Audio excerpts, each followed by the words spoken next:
Salut, je suis ravie de te retrouver aujourd'hui dans cette nouvelle vidéo et dans celle-ci, j'ai partagé avec toi la réalisation de cet intercalaire. Mais avant tout, je tenais à te souhaiter une très belle année 2023. Tous mes vœux pour cette nouvelle année, la santé, la prospérité, que tous tes projets se réalisent pour cette nouvelle année encore une fois. Dans le projet d'aujourd'hui, je te partageais comment j'ai réalisé cet intercalaire sur le logiciel Canva Workspace.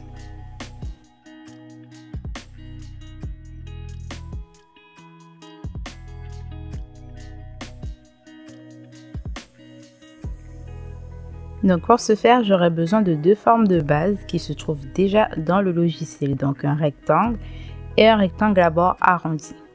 Donc je vais dupliquer le rectangle dans les formes et je vais lui donner comme dimension 210 mm sur 170,3 mm. Je vais mettre le rectangle de côté et prendre celui à bord arrondi qui me servira d'onglet. Donc je vais le dupliquer. Une fois que c'est fait, il va falloir le diviser pour avoir juste une moitié. Donc pour ça, je vais prendre un rectangle que je vais venir superposer sur celui-ci. Je vais faire en sorte qu'il soit sur le milieu. Donc comme tu peux voir à l'écran. Une fois que ça me convient, je vais sélectionner mes deux pièces, aller dans gestion des chevauchements et je vais cliquer sur diviser. Donc une fois que c'est fait, là j'ai toutes mes pièces qui sont sélectionnées. Je vais désélectionner le tout et supprimer toutes les pièces qui sont en trop. Donc une fois que c'est fait, ça donne ça. Donc je vais le remonter en haut à gauche et je vais le faire pivoter à 270 degrés. Je vais l'aligner au mieux. Je vais pas hésiter à zoomer sur le logiciel pour bien voir ce que je fais.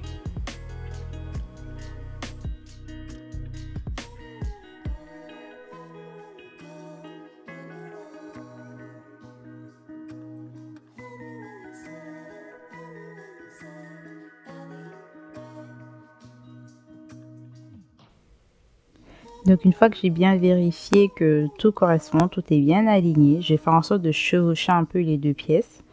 Ensuite, je vais dézoomer et rétrécir mon futur onglet. Donc voilà. Une fois que le tout me convient, je vais sélectionner mes deux pièces, aller dans gestion des chevauchements et cliquer sur fusionner. Donc là, j'ai une seule pièce, c'est la base de mon futur intercalaire.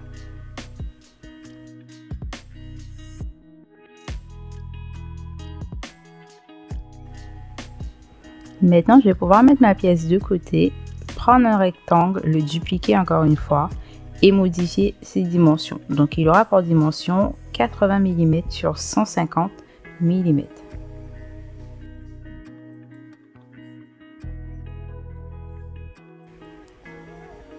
Donc, une fois que c'est fait, je vais prendre ce rectangle et je vais le superposer sur la base de mon futur intercalaire.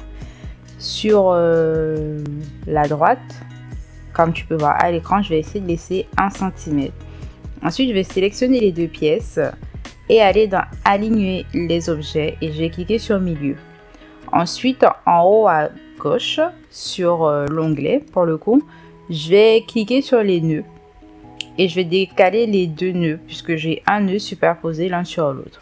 Sur celui qui se trouve à droite, je vais cliquer dessus et en haut, je vais aller dans outils des modifications du tracé.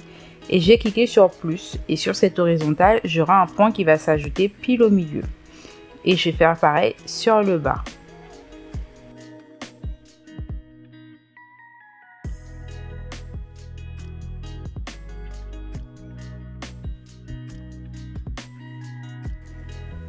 Avec l'outil de modification du tracé qui se trouve sur la gauche, je vais joindre ces deux points par une verticale. Une fois que c'est fait, je vais modifier cette verticale, donc je vais le mettre en pointillé.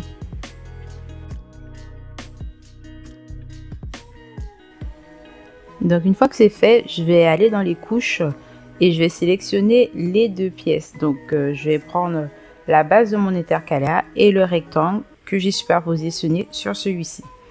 Une fois avoir sélectionné les deux pièces, je vais retourner dans édition, je vais descendre dans gestion des chevauchements et je vais cliquer sur enlever. Pour que le petit rectangle soit enlevé de la base de mon intercalaire, il doit vraiment être au-dessus dans les couches. Une fois que c'est fait, ça donne ça. Je vais passer le tout en couleur pour que ce soit plus visible.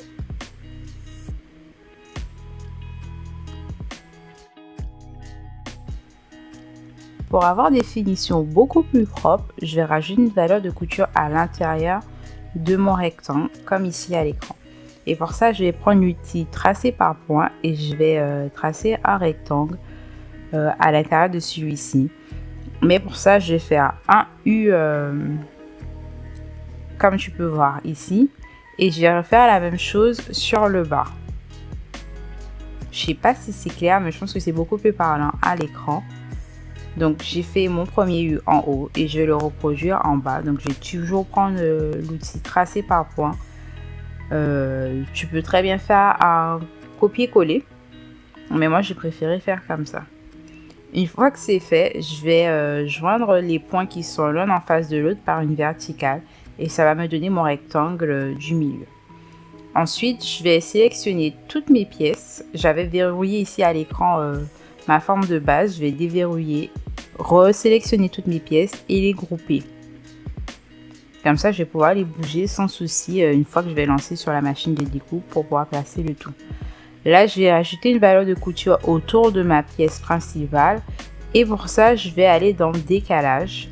Et je vais mettre 0,5 mm. On ne peut pas aller au-delà. Donc, je vais faire ça 2 fois pour avoir 1 cm de valeur de couture. Et tout ce qui s'est greffé à l'intérieur, je vais les supprimer. Je veux vraiment le contour de la pièce extérieure.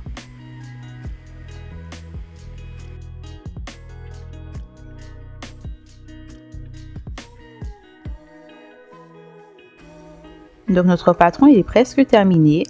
Dernière étape, c'est de passer notre forme rouge, donc notre forme de base, en tracé. Et pour ça, je vais aller dans les couches, je vais cliquer sur le couteau et le mettre en tracé. Donc c'est un petit crayon, un petit stylo, donc je vais le mettre comme ça. Une fois que c'est fait, je vais pouvoir enregistrer mon projet et le lancer en Wi-Fi sur la machine.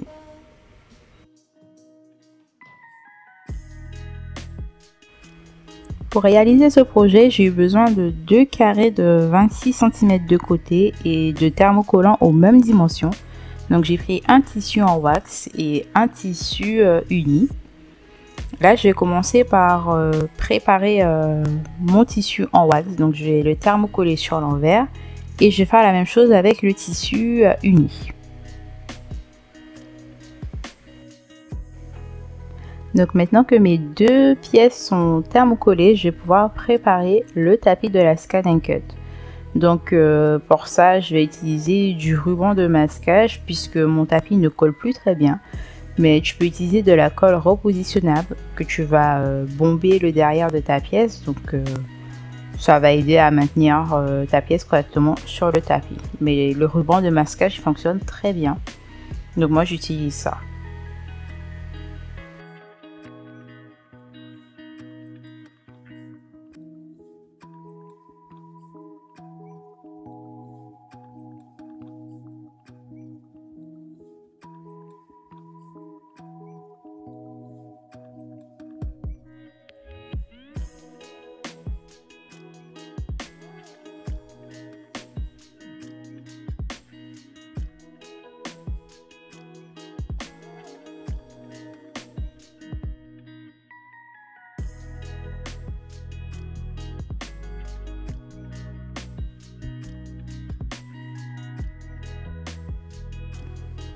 Une fois que mon tapis est prêt, je vais pouvoir lancer la découpe sur la machine.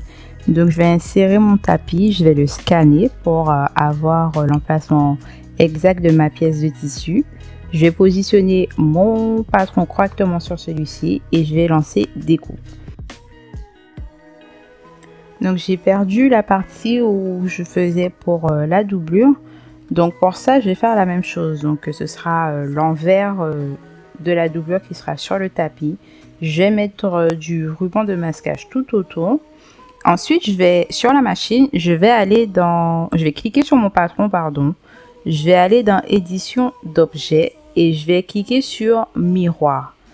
Donc c'est un symbole avec une verticale au milieu et deux triangles qui se regardent.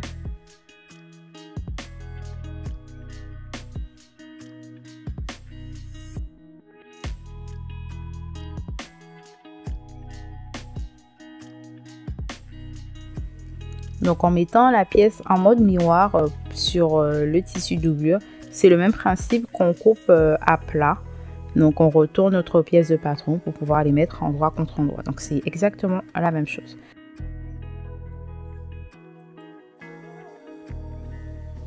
Les découpés sont faites, j'obtiens ces deux pièces. Avec mon stylo effaçable, je vais venir marquer le pourtour d'une des pièces sur l'envers à 0,5 mm. Tout ce qui est en angle, je ne vais pas hésiter à donner une légère courbe pour que ce soit plus joli.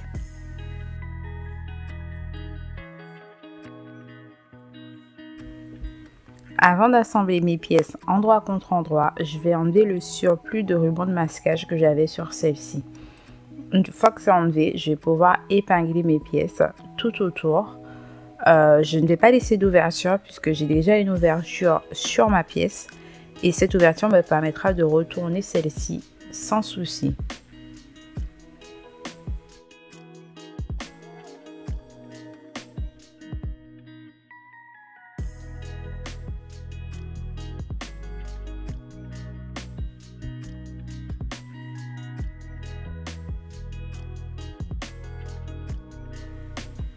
Pour les courbes, j'hésite pas à laisser piquer mon aiguille dans ma pièce, à lever le pied de biche et faire pivoter ma pièce pour bien suivre la courbe.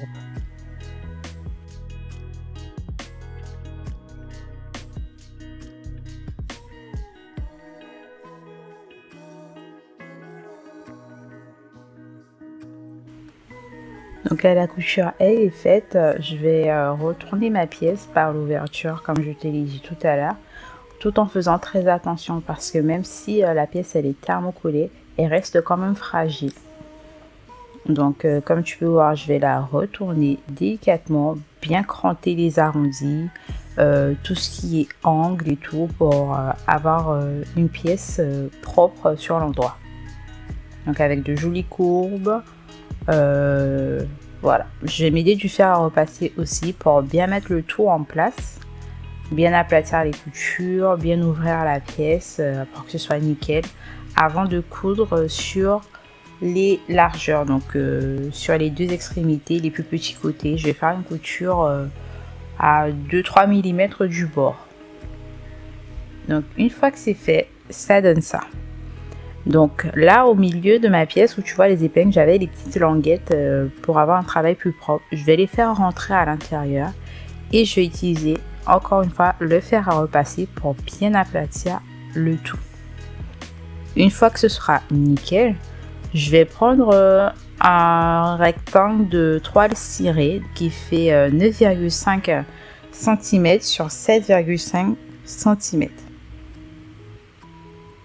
Je vais glisser ce rectangle entre mes deux pièces, donc il sera en sandwich entre le tissu principal et la doublure. Une fois qu'il est bien positionné, je vais m'aider de petites pinces pour maintenir le tout en place et passer à la couture. Donc je vais coudre tout autour, encore une fois, point d'arrêt au début et à la fin de la couture.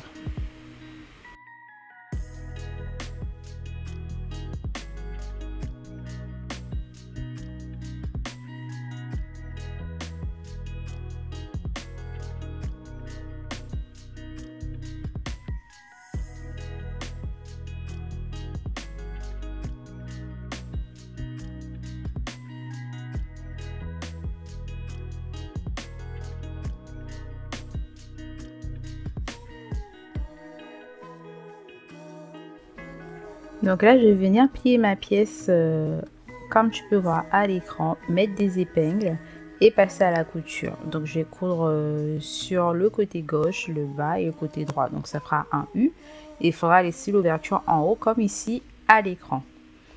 Pour glisser mon intercalaire dans mon agenda, je vais utiliser la petite règle qui est à l'intérieur de celle-ci pour avoir des repères, pour faire des trous. Et je vais utiliser le même outil que j'avais utilisé pour faire le faux de riz. Donc je te mettrai la vidéo juste en haut. Une fois que les trous ils seront faits, je vais pouvoir le glisser dans mon agenda et ça va donner ce résultat. La vidéo elle va bientôt toucher à sa fin. Si elle t'a plu, n'hésite pas à me le dire dans les commentaires, à t'abonner si ce n'est pas encore fait. Et puis je te souhaite encore une fois une très belle année 2023.